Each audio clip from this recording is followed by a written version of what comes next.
Welcome to Small College America, a podcast dedicated to exploring the role and value of small colleges in higher education. I'm Dean Hope, joined by my co-host, Kent Barnes. Today, we dive deep into the challenges and opportunities facing small colleges with somebody who's been at the forefront of strategic financial advising in higher education. Charles Kim. Welcome, Charles. Thank you. Thank you for having me on. Appreciate it. Let me just tell our listeners a little bit about Charles, and then we'll jump into the Q&A and conversation. Charles Kim is a retired strategic and financial advisor who for more than 30 years advised leading healthcare systems, academic medical centers, and institutions of higher education throughout the country. Prior to his retirement from Kaufman Hall, where he was managing director, he launched and led the firm's higher education division. Mr. Kim has presented at various higher education conferences, including the KUBO, AGB, and AACC. He's authored more than 30 articles on the higher education industry and has written on topics ranging from strategic planning to the financial management of colleges and universities and partnerships. Since his retirement, he continues to be active in the higher education community, serving as a trustee at Augustana College in Rock Island, Illinois, where I work, and that's how I got to know Charles, and also Westminster College. Charles has an M.B.A. in finance and accounting and a Bachelor of Arts in economics, all from the University of Chicago. So welcome, Charles. And I think Dean's got our first question today. I do indeed. Charles, when we talked last week, just kind of getting ready for the show and getting a chance to know you a little bit better, I was quite taken by your passion about liberal arts education. And you had mentioned your experiences at the University of Chicago and your children's experiences at some of the smaller schools, but great private schools, Middlebury and Colby. I'm curious, what specific aspects of liberal arts education do you believe is most valuable in today's world? And how do you see those benefits playing out for you personally and professionally and for your children? Yeah, thanks for the question, Dean. I think when we last talked, I expressed that small liberal arts college and the education that it provides had a special place in my heart. And I was able to kind of get to that conclusion looking back on my career and kind of my education and how it helped in my career. And I pinpoint several things. One is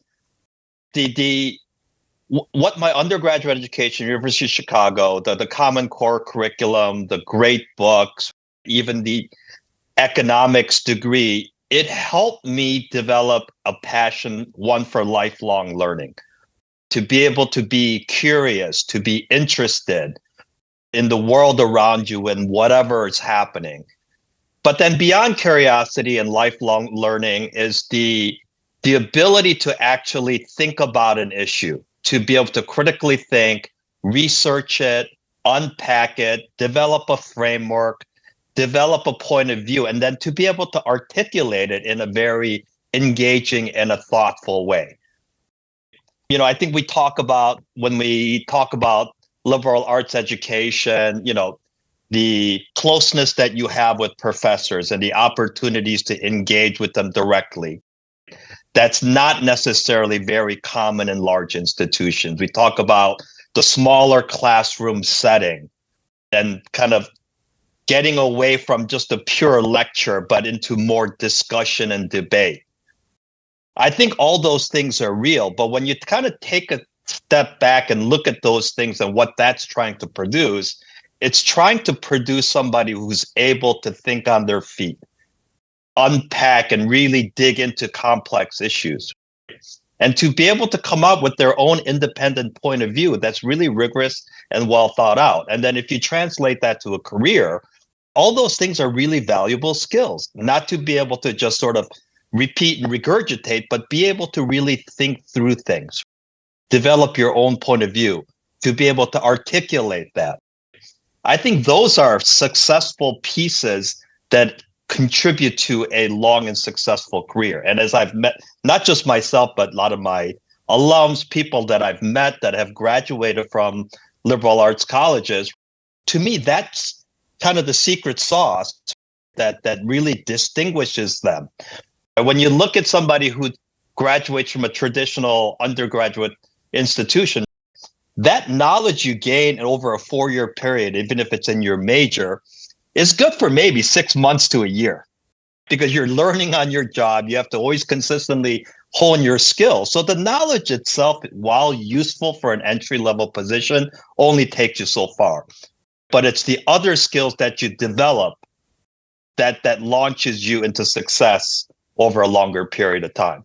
And my kids, I think they've continued to reinforce what I've experienced through their experience as well. Being able to, my older daughter at Middlebury, being able to be a lead researcher on a book that one of her professors is publishing on a very interesting topic. Yes. I can't name the book. I can't name the professor yet, but it's coming out in the next couple of years. It'll be a very, very interesting and relevant topic to today's world. It's in the area of tech, and given cyber and AI, I think it's going to be fascinating.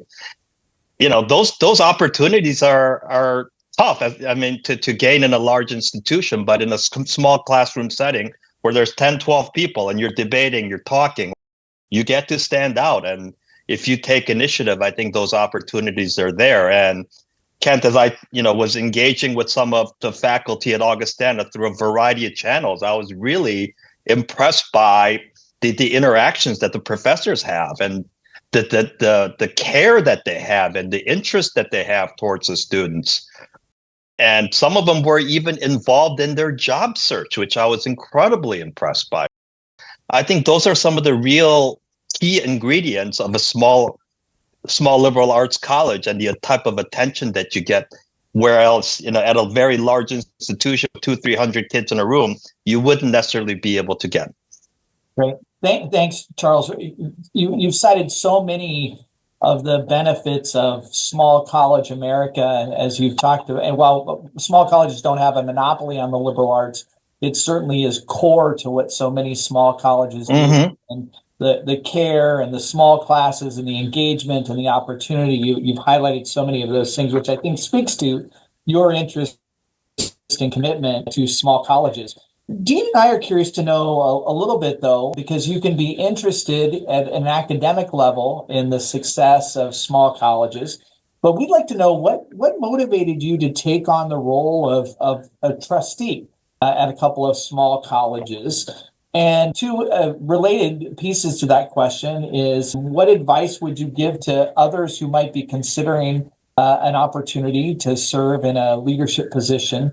And what were some of the things that prepared you best to be a trustee? Yeah, as we launched the practice, and this was probably over 10 years ago, we initially started working with a lot of large institutions, ones that everybody knows or that are very familiar with. But as we embarked on some strategic planning early on, I'd say probably about 2 to 3 years in, we surveyed the landscape and we started seeing kind of the headwinds really develop. We went through a lot of the financials of smaller institutions. We went through a lot of the enrollment trends, the discount rates. Obviously, Nathan Graw, I think that's his name, his book on the demographic cliff, he actually spoke at one of our conferences. That really started raising the alarm bells for me. And I wanted to be, as an advisor, as a consultant, yes, it's great to work with these large institutions and, have kind of the big name brand logo on your presentations and all of that. But I think some of the ethos of the firm, and my personal ethos as well, is to go to where the challenge is, because it's exciting.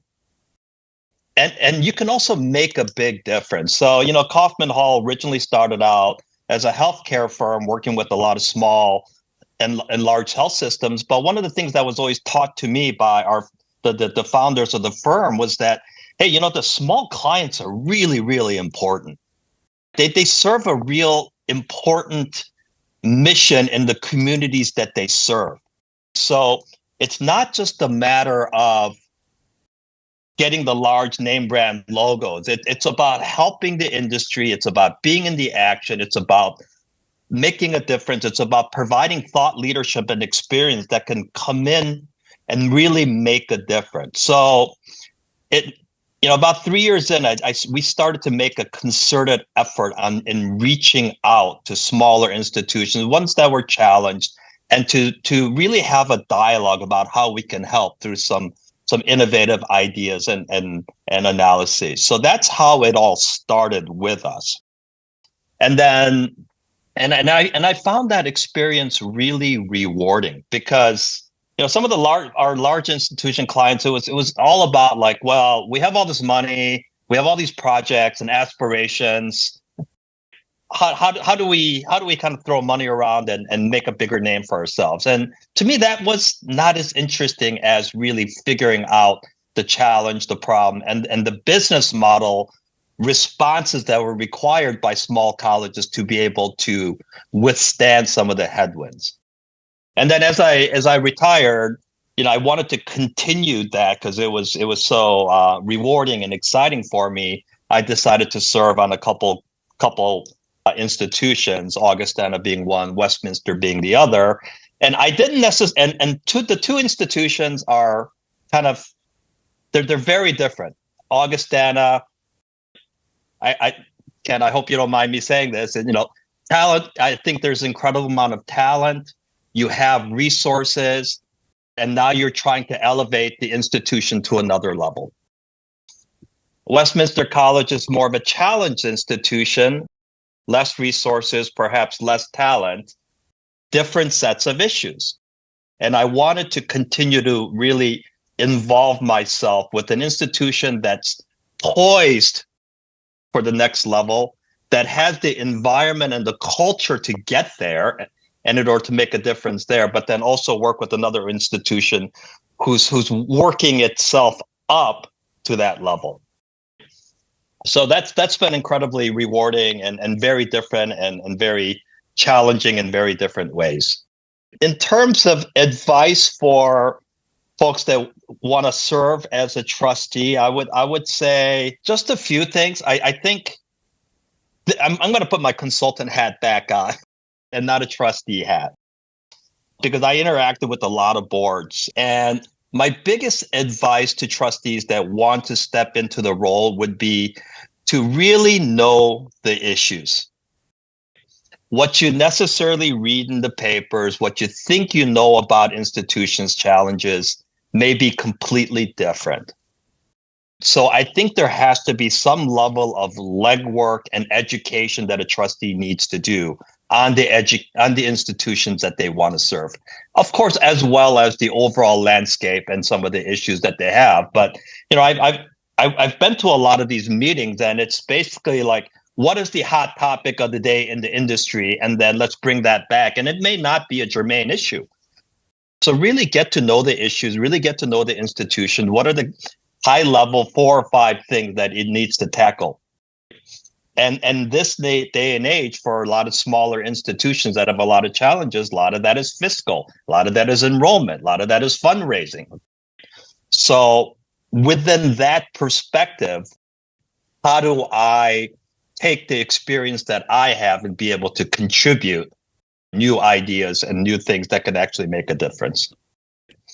And I think number 2 is going in not only with knowledge and a certain level of interest, but a certain level of empathy for the administrators, the faculty, and the people that are working at the institution, and to be able to partner. Yes, you are a fiduciary, you are responsible, but you're not the one running the ship. You have people on the ground doing that.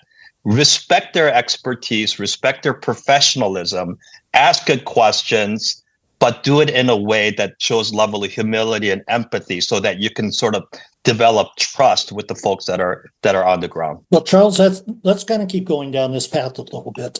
And as sure. you talk about this, and that's a certain level of transparency that at times you can find at institutions, and quite frankly, there are times maybe you don't find it as much.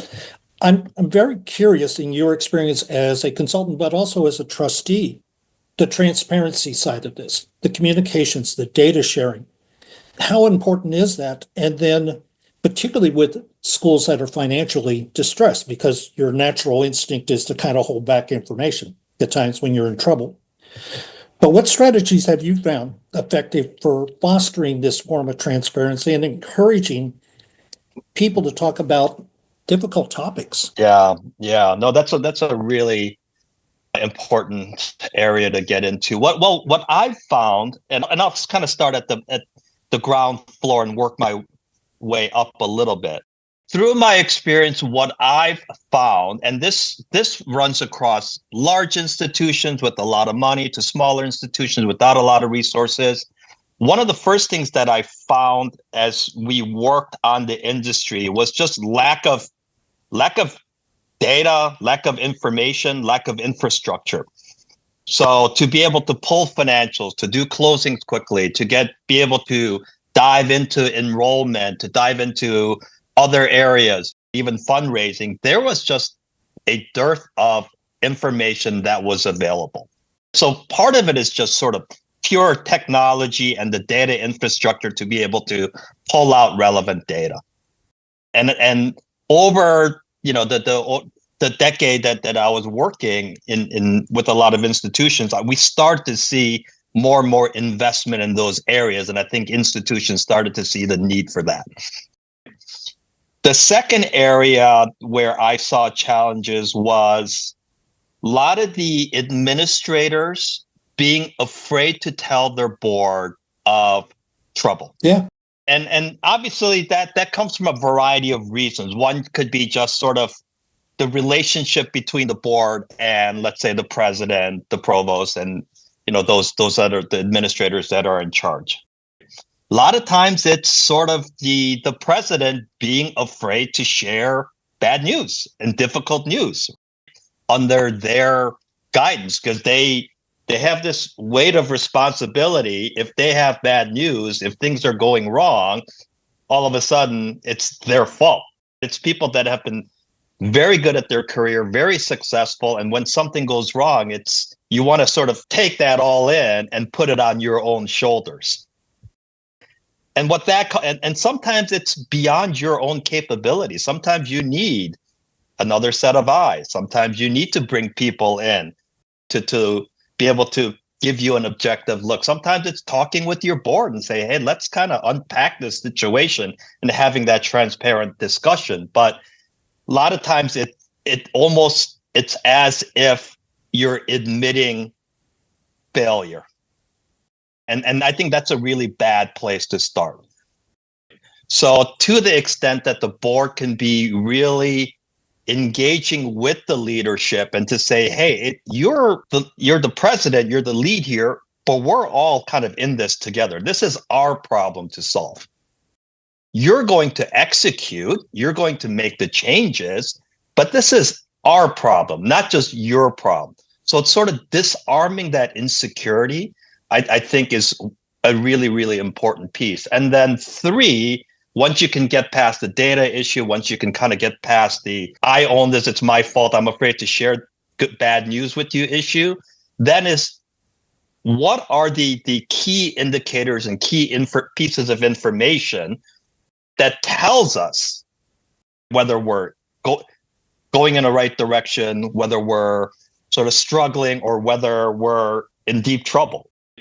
A lot of times the information is not presented because a lot of times the board doesn't necessarily know. They're not necessarily engaged. They're kind of showing up and they're not asking the right questions. Sometimes the leadership, they don't know what to present either. So it's kind of coming to the table and say, what are those measurements? And Kent, I know, you presented at the board retreat some of the key KPIs as Augustana embarks on the strategic plan. I thought those were excellent. And that level of bringing those to the board, having agreement with the board, and now you're going to prepare those KPIs going forward. That allows the board to get a level of transparency and visibility into the key things that help you understand the health of the institution and where we're going. So I hope that's helpful, but I kind of look at it as 3 layers. Very helpful, Charles. We're going to sort of keep on the same theme of constituents and stakeholders. So one of the primary roles of many small colleges across the U.S. is to be an anchor institution in a community. And we've seen over the course of the past decade a number of small colleges that encounter financial distress, and then their entire community is impacted by closure or downsizing. And that's a tough thing. So I'm wondering if, in your experience, you have examples or advice about that colleges should follow about engaging stakeholders beyond just those who are specifically responsible for solving the problem when it comes to some of those difficult conversations. Given the impact that we've seen and the ripple effect of college closures on towns, it would seem like that's a strategic opportunity. But we'd love to hear your advice on that, Charles. Yeah, unfortunately, I don't have a ton of good examples because I don't think there has been many successes. Unfortunately, I've seen, without naming names, I've seen a couple, institutions where they're anchoring their campus around, community activities, senior living, town centers, sort of a cultural hub where you get private investor, private real estate money to be able to get funneled into the campus surroundings. Those have been mostly in kind of urban areas. In the rural areas, it's been difficult, and I haven't seen any really good examples or successes. Not to say it can't be done, but what I've also seen is this disconnect between kind of the local government and the campus, and being lockstep and having conversations regularly about the role of the small college and the institution in the community, how it can work with local government to be able to come up with creative ideas, whether that's around real estate, whether that's around civic opportunities, museums, theaters, and things like that. I haven't seen that level of communication. It sort of happens at the end when an institution is in trouble, isn't failing.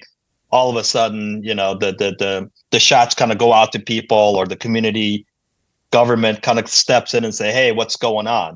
And by that time, it's sort of too late.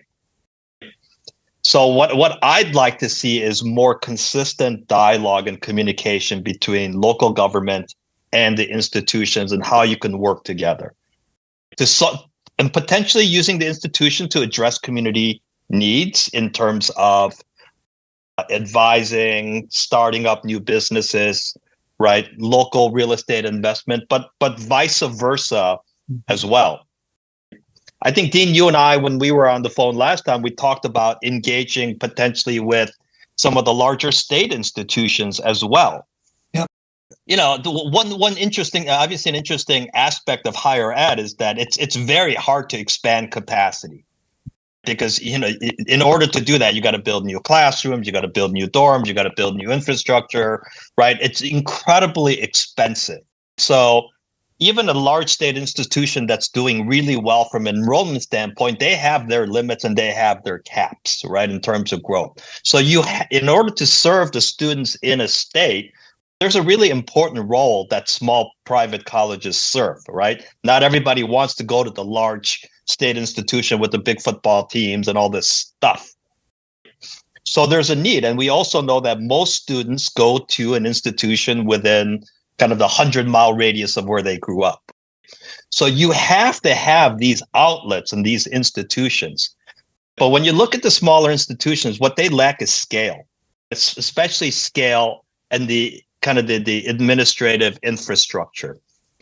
So and I've actually had conversations with several large state institutions. They're actually, I got some pretty good responses, but couldn't really push them to actually do anything. And my idea was to set up kind of management services organization where a large state institution, and a lot of them have capacity around security, maintenance, landscape, and a variety of other things. They have capacity.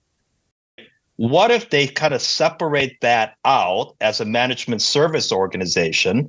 Small institutions buy from that organization for some annual fee, which would be typically lower than the smaller institution trying to replicate it on their own.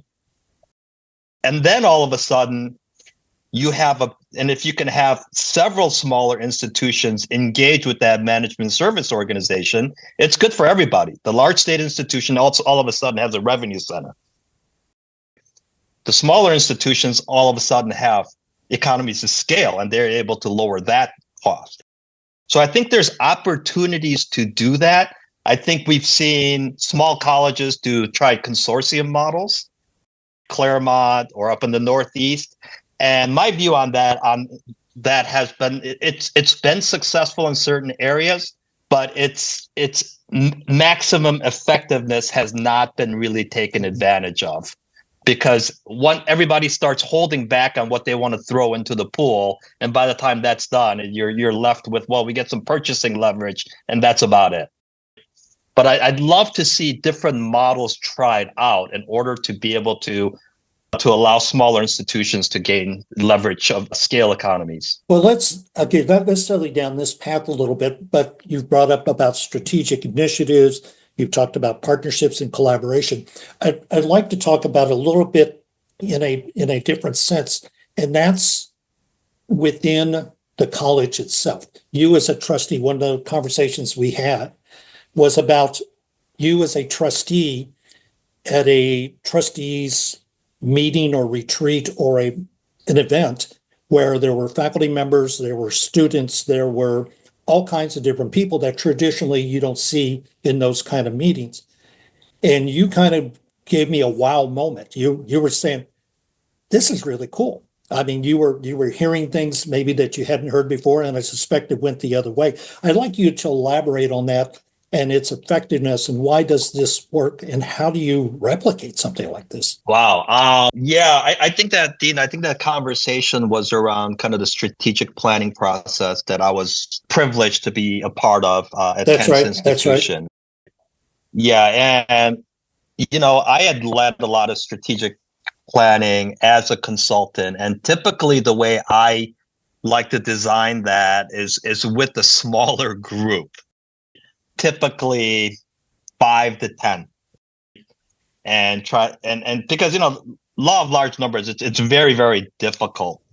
So when I embarked on this strategic planning process, and there were, I think, maybe 30 people represented, administration, 2 trustees, students, faculty, my initial reaction was, boy, this is not the way I would do it. This seems really unwieldy. How are we going to get anything done? But it was actually an education for me that it can be done. So as I got to campus and we broke out into smaller groups, and I was able to actually talk to the faculty one-on-one, sit around and know them on a personal level, where they came from, what they taught, how were they involved with students, right? I developed a level of comfort with them, and I think them with us, and we were able to bring down some of the walls between the board and faculty, board and administration. And we sort of became one, and we were able to really be honest and share very good ideas, and people were able to speak freely and to be able to brainstorm. And I was actually able to learn a lot from faculty and some of the things that they aspired for, so some of the things that they thought would be important in their roles in educating students. So it was a really eye-opening experience for me. And I thought, boy, if you can replicate that level of camaraderie, that level of openness to be able to talk and to kind of break down the walls between the various silos of an institution, if you can bring all that together, it's a really powerful recipe. And I was actually very pleased with the way that the strategic plan ultimately came out. And some of the things that were in the strategic plan. And I think that really came out from all corners of the institution. And as a result, I think the acceptance and the socialization of that strategic plan was also, and Ken, maybe I'm speaking out of turn, but I think the socialization was also very good because of the initial collaboration that had taken place. So my view has really changed. That I think, I don't want to recommend 100 people involved in this, but it's not necessarily 5 to 10 as I had originally thought. That you can do it with 30 people, and if you can have the environment, then you listen to each other, that you can actually come up with something that is more powerful than if you would have done it otherwise. It was a pretty cool exercise in shared governance or shared responsibility. So I'm glad that, Yeah. Trustee, you acknowledge that. So Charles, we got one last question for you. We're interested in hearing a little bit about your perspective on mergers and alliances and how they fit in, Oh. especially for small colleges that might be financially challenged. But I think there's also another side to that. It is our mergers and alliances for small colleges that are stronger attractive because they're able to build scale. So this is a space that you spent some time in, and I think our listeners are intrigued by the possibilities of alliances and mergers and acquisitions. So we'll turn it over to you. Sure. Yeah. So one of the early things that I looked at when I looked at small colleges was the potential for mergers, acquisitions, partnerships to be a tool to respond to some of the financial challenges. We had kind of seen that in the healthcare arena, where there was a lot of consolidation that happened after the passing of the Affordable Care Act. And there were a lot of smaller hospitals that ultimately came together, became part of large systems. And I thought, boy, that's an interesting corollary to what could happen in higher education. So I had a lot of conversations around it. I've actually been a part of couple partnerships in the area. But what I find that the biggest difference in higher education versus some other industry, and whether that's healthcare, whether that's banking, airlines, whatever, M&A has been a part of American business for a long time, is that in order for partnerships to really take hold and to accelerate, you need a consolidator. You need somebody who's got kind of the infrastructure, the scale, the resources to be able to grow by acquisitions. Now, if you look at that in higher education, we don't have that. The institutions with the largest endowments, they don't want to get bigger. They'd rather focus on the scarcity model and be sort of, it's sort of selling eliteness and scarcity. So they don't have an incentive to drive that. On the other end of the spectrum, you can say, well, maybe you can have two weak institutions merge, be able to extract some cost savings, make some changes around programming, branding, and things like that. But I've never been a big believer in two weak institutions becoming strong by coming together. I think the cost structure of higher ed it's more fixed than other industries. It makes it hard to do that. So what's the opportunity? I think it's opportunity for not necessarily the super well-endowed institutions to really lead the way. I think it's the next level or two down. Institutions that are strong financially, that are more thinking outside the box and saying, well, partnerships is a way for us to grow, is a new way to approach some opportunities in this challenging landscape and sort of be the consolidator in that market. So I don't think it's going to be your Harvards, the Yales of the University of Chicago's of the world. I think it's the next level down that says, hey, we see a lot of struggle out there. How can we strategically engage with the market so that we can become bigger, stronger in a very focused way? Not necessarily rolling up everybody, but being very precise, being very surgical. I really see that as an opportunity, and I'm hopeful that that's going to be kind of the effort that we're going to see. I don't see opportunities with public institutions and private institutions. There's too much state governance and fiscal issues that'll get in the way. But stronger privates perhaps being the lifeline to weaker private institutions and potentially even some of the public institutions that want to shed certain campuses around the country and things like that. Well, that's an opportunity as well. So, one good example is like Northeastern University. They've been very aggressive around the country in partnering with other institutions. So I think it's really going to be that type of an institution that's going to be aggressive. And I think over the next 10 years, I hope to see some more action in that arena. Very good, Charles. I'm afraid we're just about out of time. And I want to that went fast. It did, didn't it? Imagine if we could talk about this forever. Matter of fact, we're going to talk about it for a number of episodes from different people and different perspectives. And what you've been able to do today is really give a great trustee perspective as also as a consulting professional. And that's an unusual combination to be able to have. So thank you. That pretty much closes the show today. And if you'd like to learn more about the series, visit our website at www.smallcollegeamerica.transistor.fm. So on behalf of Small College America, I want to thank you for joining us today and see you soon.